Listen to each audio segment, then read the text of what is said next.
Hello and welcome to Spindy's weekly linkage number 5. Remember, numbers are fingers to represent finger slots.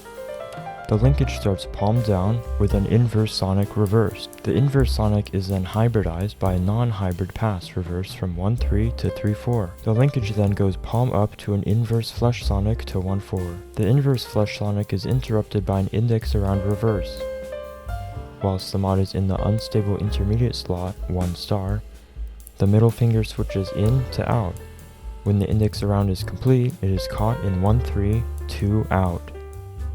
The entire linkage looks like this.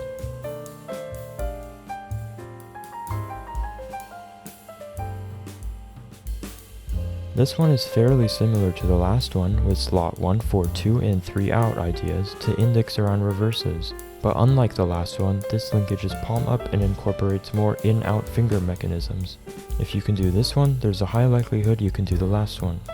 Thanks for watching. Feel free to check out the previous linkages on my channel and the upcoming ones in the Spindys Discord server. See you next week.